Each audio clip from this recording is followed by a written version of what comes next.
한국립교회 수요 예배를 시작하겠습니다.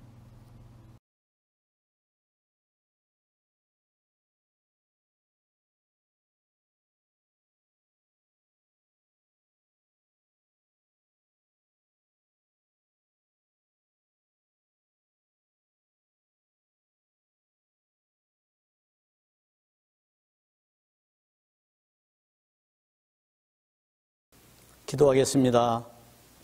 하나님 감사합니다. 저희들을 사랑해 주시고 주의 은혜 가운데 수요예배에 함께하게 하신 것 감사합니다. 이 예배가 하나님께 신령과 진정으로 드리는 예배가 되게 도와주시고, 특별히 추석 연휴를 시작하는 날 하나님, 우리 모두가 다 추석을 주님과 함께 보낼 수 있도록 은혜 허락해 주옵소서. 가정과 가정의 자녀들이 모이고 일가 친척을 볼 때마다 평화가 있게 도와주시고, 어떤 근심도 걱정도 없이 그저 행복한 추석이 되도록 축복해 주옵소서. 고향에 오고 가는 교통편 안전하게 해주시고, 우리가 다시 밝은 얼굴로 만날 수 있도록 복을 내려 주옵소서. 주 성령께서 이 시간 지각의 은혜를 주시사 우리로 하여금 말씀을 깨달을 수 있도록 축복해 주옵소서. 예수님의 이름으로 간절히 기도하옵나이다. 아멘. 말씀 보겠습니다. 빌립보서 2장 1절에서 11절입니다.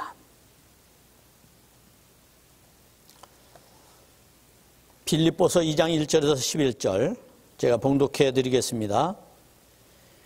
그러므로 그리스도 안에 무슨 권면이나 사랑의 무슨 위로나 성령의 무슨 교제나 긍휼이나 자비가 있거든 마음을 같이하여 같은 사랑을 가지고 뜻을 합하며 한 마음을 품어 아무 일에든지 다툼이나 허용으로 하지 말고 오직 겸손한 마음으로 각각 자기보다 남을 낮게 여기고 각각 자기 일을 돌볼 뿐더러 또한 각각 다른 사람들의 일을 돌보아 나의 기쁨을 충만하게 하라.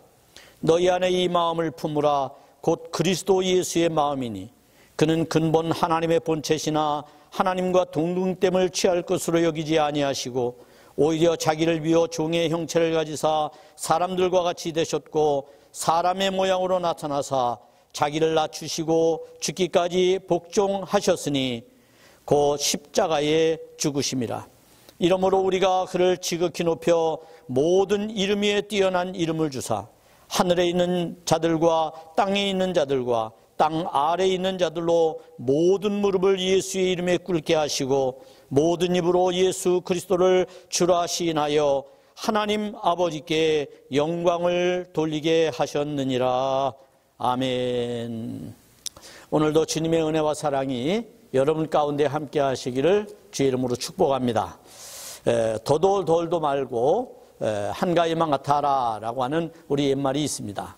우리 선조들은 이 날을 감사의 날로 지켜왔습니다. 오곡백가가 무르익고 그리고 한 해 동안 수고한 모든 이웃들과 함께 그리고 형제자매들과 함께 이 날을 축제로 승화시켜서 감사하며 절기를 보냈던 그러한 날이 바로 추석입니다. 그럼에도 불구하고 이제 현대사회에 와서 이 추석은 점점 우리에게 사실은 부담이 되고 있는 것이 사실입니다.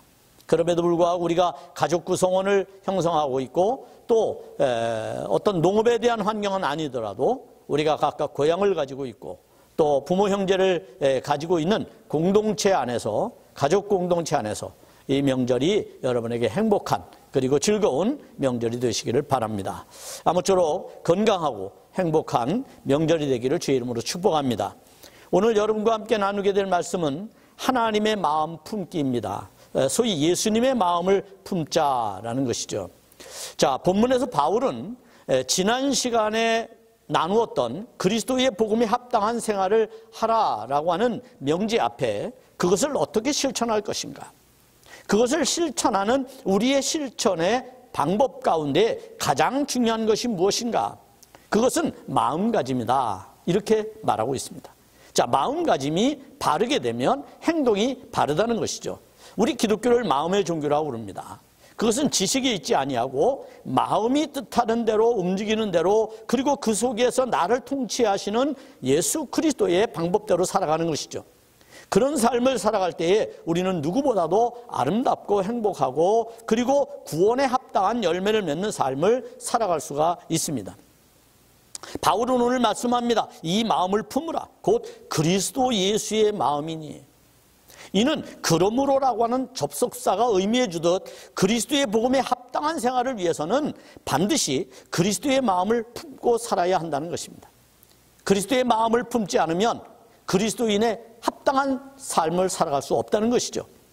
자, 그리스도의 복음에 합당하도록 살기 위해서는 무엇보다 중요한 것이 그리스도가 가졌던 마음, 그 마음을 우리가 가지고 배우고 그리고 품고 살아가야 한다는 의미입니다.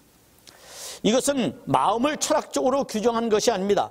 단지 이론적으로 사상적으로 근거한 것도 아닙니다. 이것은 예수 그리스도의 전 인격을 뜻하는 말입니다. 그리스도의 마음은 그리스도가 품었던 전 인격, 그의 모든 머리에서 발끝까지의 삶을 다 지칭해서 하시는 말씀입니다. 그리고 그가 가졌던 가치와 그리고 사상까지를 포함하는 것이죠. 이때 품으라 라고 하는 말은 예수 그리스도를 믿으라 그런 뜻입니다. 또한 예수 그리스도를 소유하라 그런 뜻이죠. 예수 그리스도를 마음에 두라 그런 말이기도 합니다. 더 나아가서는 예수 그리스도가 내 인생의 최고 최상의 가치가 되도록 할 뿐만 아니라 삶의 기준이 되고 소위 표준이 되고 내 신앙생활의 목표가 되어야 된다라는 말씀입니다. 여러분은 신앙생활을 하면서 목표가 무엇입니까? 여러분이 잘 되고 그리고 여러분이 건강하고 그리고 여러분이 잘 사는 것입니까? 그것이 돼서는 안 되는 거죠. 우리의 최종 목표는 그리스도가 되어야 됩니다. 예수 그리스도가 우리의 인생의 우리 신앙의 목표가 되어야 된다는 의미입니다. 그것이 바로 그리스도를 통해서 배우는 그러한 그리스도의 마음 품기이고 그 마음 품기는 어떤 것입니까? 그 개념은 겸손이라는 것으로 규정할 수 있습니다. 예수 그리스도의 마음을 한마디로 한 단어로 말한다면 그것은 겸손입니다. 그러니 겸손한 것이야말로 가장 그리스도다운 것이고 가장 그리스도인의 특징 가운데 하나다. 이렇게 설명드릴 수가 있습니다. 마태복음 11장 29절에서 예수님은 스스로를 가리켜서 이렇게 말씀하신 바가 있습니다. 나는 온유하고 겸손하니 나의 멍에를 메고 내게 배우라 그렇게 말했습니다. 여러분 이 말씀은 겸손의 실체가 바로 예수님이라는 의미를 담고 있습니다. 그리고 우리들의 겸손한 자의 모델이 바로 예수님이라는 것이죠. 더 나아가서는 예수 그리스도의 마음을 품는 자야만 겸손할 수 있다는 의미도 됩니다. 그리고 바울은 이 겸손을 본문에서 4가지로 설명해 주고자 합니다. 이것이 오늘 메시지의 핵심 내용입니다.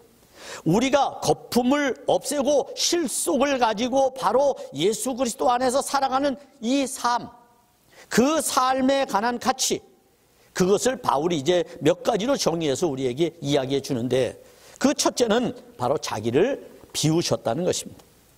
본문 6절을 한번 보겠습니다. 거기 이렇게 말씀합니다. 6절 7절입니다. 그는 근본 하나님의 본체시나 하나님과 동등됨을 취할 것으로 여기지 아니하시고 오히려 자기를 비워 종의 형체를 가져 사람들과 같이 되셨다라고 했습니다. 이 말씀에서 주님은 자기를 비우셨다고 했습니다. 따라서 겸손의 첫 번째 주제는 자기를 비우는 것입니다. 겸손한 사람은 자기를 비운 사람입니다. 자기 자신을 내려놓고 그리고 그 속에 아무것도 같지 않은 것이죠. 따라서 겸손의 첫 번째 주제가 되는 자기를 비우는 일은 우리가 예수 그리스도를 마음에 품는 가장 중요한 첫 번째 겸손의 모습입니다. 예수 그리스도는 근본 하나님의 본체시였습니다. 그분이 곧 하나님이셨다는 말입니다. 그러나 하나님과 동등됨을 그분은 포기하셨습니다. 그가 가진 하나님의 영광, 하나님의 지위, 하나님의 능력, 하나님이 가진 모든 권세까지도 다 포기하셨습니다. 다 비우셨습니다. 그리고 어떻게 되셨습니까? 바로 사람이 되셨습니다. 신적인 위치에서 내려앉아 사람의 위치로 내려오셨다는 것입니다. 이것을 우리는 인카네이션이라고 말합니다. 그리고 그 성육신하신 주님의 거룩한 능력이 기독교의 신비적인 사건입니다. 이처럼 예수님은 상전의 자리가 아닌 종의 자리로 오셨습니다. 그리고 상전의 기득권을 다 포기해 버리시기도 했습니다. 그러므로서 자기를 비우셨죠. 자기를 비울 때 비로소 예수님은 겸손의 실체가 되었던 것입니다. 이때 비운다라는 개념은 성경에 많이 나오는 말입니다. 즉 예수 그리스도가 하늘의 영광과 그 지위와 하나님됨을 비우셨다는 것입니다. 즉 하나님과 같은 위치를 그는 스스로 버리신 거다고 얘기할 수 있습니다. 하지만 이 비움도 스스로 비우는 것과 어쩔 수 없이 비우거나 상황에 따라서 비우는 것과는 매우 다른 차이를 가지고 있습니다. 혹 우리가 비우자라고 말을 해서 억지로 비운다든지 아니면 그것이 마지못해 비우는 것이라면 또 우리의 상황이 그럴 수밖에 없어서 비워지는 것이라면 그것은 아름답지 못한 비움입니다. 그러나 그것이 매우 자연스럽고 스스로 자발적으로 하는 비움이라면 그 비움은 아름다움이고 그 비움이야말로 겸손의 모습이라고 할 수가 있습니다.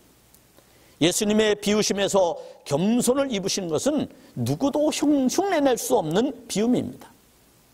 요한복음 10장 18절의 말씀입니다. 이를 내게서 빼앗는 자가 있는 것이 아니라 내가 스스로 버리노라 그렇게 말씀하셨습니다. 즉 예수 그리스도는 스스로 하나님의 영광을 버리신 겁니다. 아버지에게 떠밀려서가 아닙니다. 그가 스스로 자기 스스로 그것을 버린 것입니다. 그것을 비운 것입니다. 예수 그리스도는 스스로 하나님의 영광을 버리셨습니다. 하나님이실 때 자기를 비웠다는 겁니다. 하나님의 자리에서 쫓겨나서 비운 것이 아니라 스스로 하나님의 자리에 있을 때 비우신 거라는 말씀입니다. 우리는 잘 나갈 때 자기를 비우는 성도들이 되어야 합니다. 지난 9월 14일 저는 신문에서 이런 아름다운 기사를 보게 되었습니다. 그것은 미국의 억만장자인 찰스 척 핀이라고 하는 사람이 있습니다. 그는 89세의 나이를 가지고 있는 사업가였습니다. 그가 평생 사업을 해서 모은 돈이 80억 달러 정도였습니다. 우리 돈으로 말하면 7조 4천억 원 정도가 된다고 합니다. 그는 이 7조 4천억 원을 기부했습니다.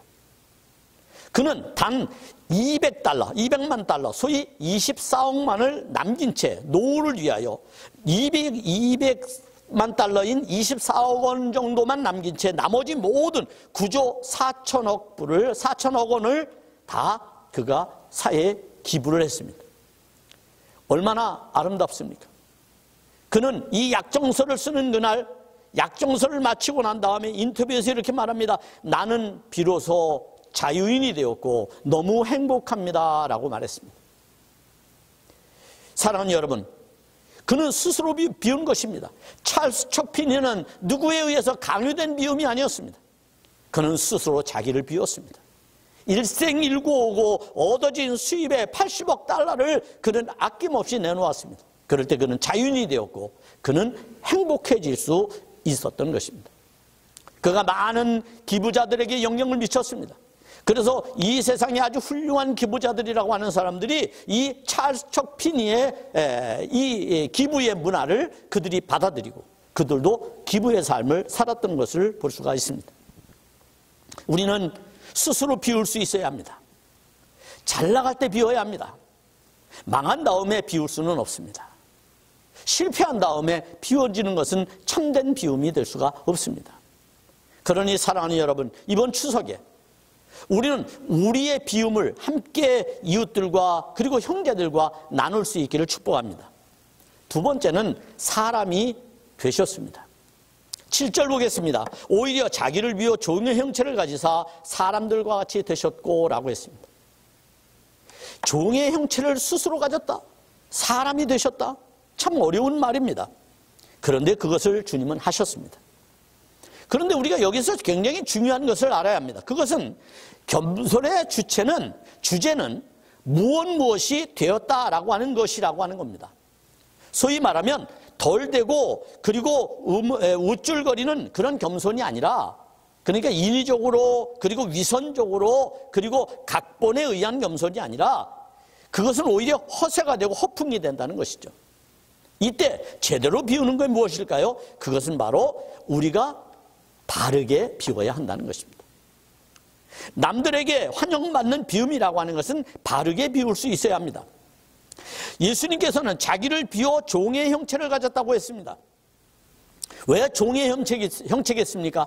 그는 자기의 뜻대로 모든 것을 하지 않는, 소위 말하면 종의 신분으로서 아버지의 뜻을 위해 이 땅에 오신 것입니다. 그것을 실천하고 행하는 것이 예수님의 가장 큰 목적이었습니다. 그러다 보니 제대로 된 사람만이 겸손할 수 있는 것을 예수님은 가지고 있으셨던 것입니다.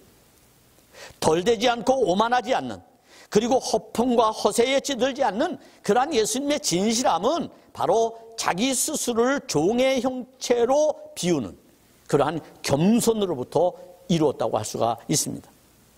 여기서 무엇이 되었다라고 하는 동사는 성경에 많이 등장을 합니다. 영어로는 becoming 이렇게 말하는데 이것은 아주 알맞게 적당하게 비우는 것을 말해줍니다. 꼭 맞는 거죠. 아주 안성맞춤이 되는 거죠. 우리 모든 사람이 볼 때에 불편하지 않고, 모든 사람이 볼 때 행복하고, 모든 사람에게 유익이 되는 그러한 비움을 예수님께서 했다는 것입니다. 그래서 마침내 그분은 사람이 되셨다는 것이죠.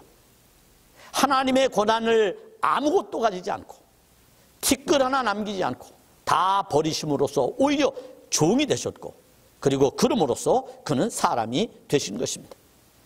예수님은 비우는 사람이었습니다. 그리고 스스로 비워진 사람이었습니다. 비우고 난 다음에 그의 실체는 온전히 사람이었습니다. 하나님의 영광과 동등됨을 비운 사람이 되었다는 것입니다. 하나님의 자리를 비우지 않고는 사람의 몸을 입고 이 땅에 오실 수가 없었기 때문에 하나님의 자리를 그는 과감하게 버리신 겁니다. 하나님의 영광을 비우시고 사람이 되신 예수 그리스도가 바로 그 겸손의 실체였던 것입니다. 우리도 비우게 되는 존재가 될 수 있기를 바랍니다. 우리의 삶의 비움이라고 하는 것은 여러 가지 측면에서 할 수 있는 일입니다. 무엇인가 되는 것도 중요하지만 제대로 비우는 것이 더 중요하다. 이 말을 여러분 꼭 기억해 주시기 바랍니다. 무턱대고 비우는 것이 중요한 것이 아니라 제대로 잘 알맞게 바르게 비워야 한다는 것입니다. 흉내내는 것으로는 되지 않습니다. 모방이 아닌 진실된 모습을 주님은 기대하십니다. 바울은 본문에서 그리스도 안에 있는 우리에게 다음과 같은 말씀으로 우리를 격려합니다. 소위 말하면 그리스도 안에 있는 성도들은 그리스도 안에서 풍성한 열매를 맺기 위해서 다음과 같은 일을 해야 되는데, 여러분 이번 추석에 이 말씀을 여러분 마음에 꼭 두시면 좋겠습니다. 그것은 마음을 같이하여 같은 사랑을 가지고 뜻을 합하며 한 마음을 품어 아무 일에든지 다툼이나 허용으로 하지 말고 오직 겸손한 마음으로 각각 자기보다 남을 낮게 여기고 각각 자기 일을 돌볼 뿐더러 또한 각각 다른 사람들의 일을 돌보아 나의 기쁨을 충만하게 하라라고 했습니다. 사도인 바울이 빌립보 교인들에게 가르쳤고, 그리고 그들에게 전한 그 복음, 그리고 그 말씀의 원리대로 사는 것, 그것이 바울에게 기쁨이었습니다. 목회자에게 있어서 기쁨은 성도들이 하나님의 말씀대로 살아가는 것입니다. 하나님의 말씀대로 살아갈 때 가르침의 보람이 있는 겁니다. 이처럼 완전한 기쁨을 위해서 우리는 알맞고 바르게 되어야 합니다. 우리의 삶을 반듯하게, 그리고 진실하게, 그리고 진심이 묻어나는 그러한 마음으로 하나님 앞에 하나로 묶는 훈련이 필요합니다. 그러할 때에 우리는 무엇보다도 주님 앞에서 거룩한 뜻을 나타낼 수 있는 하나님의 사람들이 될 줄로 믿습니다. 이제 세 번째를 보겠습니다. 세 번째는 죽기까지 복종하셨다고 했습니다. 오늘 본문 말씀에 보면 예수님께서는 죽기까지 복종하심으로써 마지막 네 번째 완성한 것이 무엇입니까? 하나님의 영광이었다는 거예요. 이게 최종적인 그리스도 안에서의 열매이고 풍성한 열매를 맺는 성도들의 삶이다, 이렇게 얘기할 수가 있을 것입니다.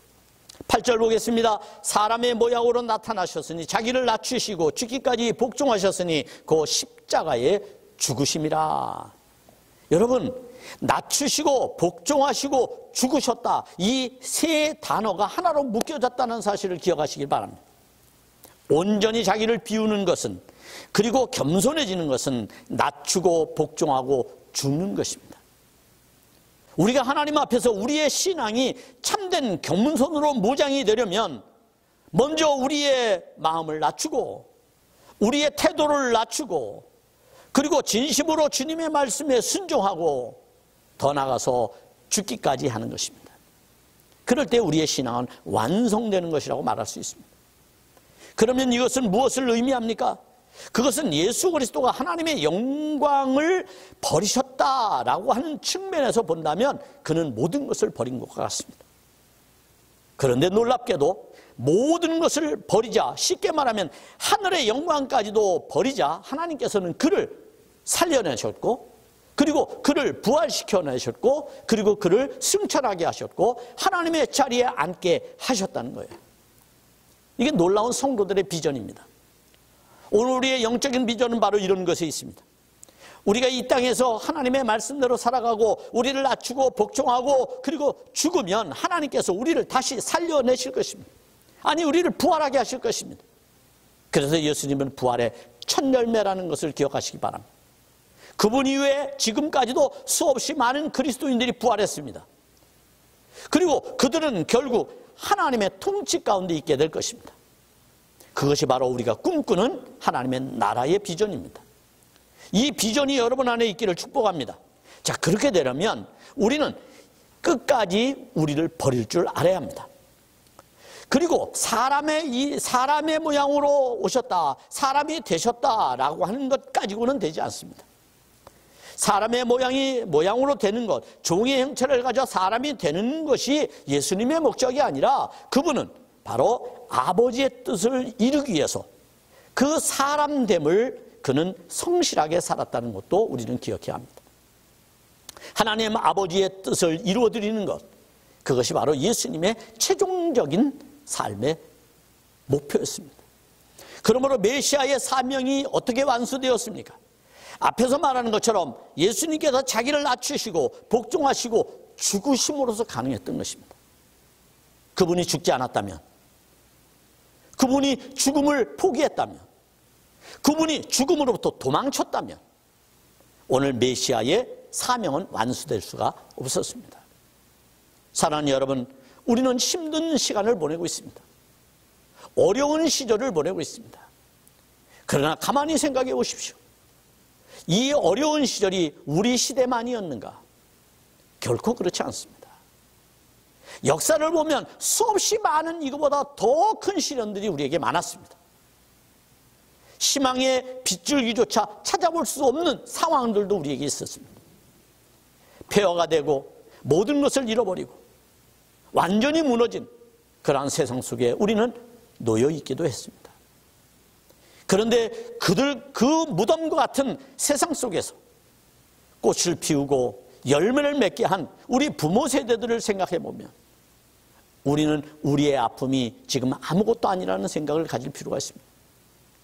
우리는 적어도 이 어려운 시절을 어떻게 하면 우리에게 주어진 시간의 사명을 감당하는 자가 될 수 있을까? 하나님 앞에 부름받은 성도로서 또 이 시대를 살아가는 그리스도인으로서 어떻게 하면 하나님의 부르심에 합당하도록 살아갈 수 있을까? 이것에 대해서 우리는 이제 고민해야 합니다. 이것이 우리의 삶에서 얼마나 큰 사명인지를 깨달아야 합니다.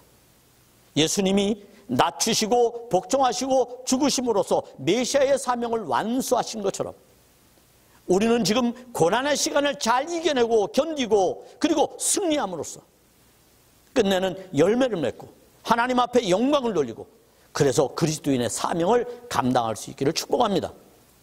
우리가 되는 것도 중요하지만 되고 나서 더 좋은 결과를 만들어내는 것보다 중요한 것은 없습니다.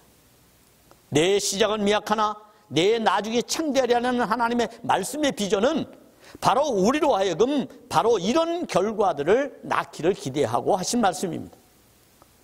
그러니 무엇이 되는 것보다 되고 난 다음에 더 좋은 결과를 만들어내는 것, 그것이 필요하다는 것입니다. 예수님은 하나님의 본향을 버리는 것을 성공적으로 하셨지만 그걸로 끝나지 않았습니다. 그는 이 세상에서 열심히 사셨습니다. 하나님의 말씀을 실천하며 살았습니다. 온갖 고난과 박해와 시련들을 이겨냈습니다. 그리고 그가 십자가를 져야만 할 때 포기하지 않았습니다. 그분은 십자가를 지셨고 그리고 그 십자가는 절망이 아니라 희망으로 꽃피우게 했습니다. 우리도 그렇게 될 것입니다. 하나님의 말씀으로 살고자 하는 여러분에게 그런 영광이, 그런 기쁨이 주어지게 될 것입니다. 이것이 이번 추석에 우리가 꿈꾸는 비전입니다. 많은 곡식들이 열매를 맺어서 여러분의 상에 올라오듯 여러분이 살아가고 있는 삶의 신앙의 열매들은 그 풍성함은 하나님 앞에 감사로 드려지게 될 것이고 끝내 여러분들은 여러분의 사명을 감당한 잘했다 칭찬받는 하나님의 종들이 될 것입니다. 이런 기쁨의 날을 위하여 우리가 지금 연대하는 것은 매우 필요합니다.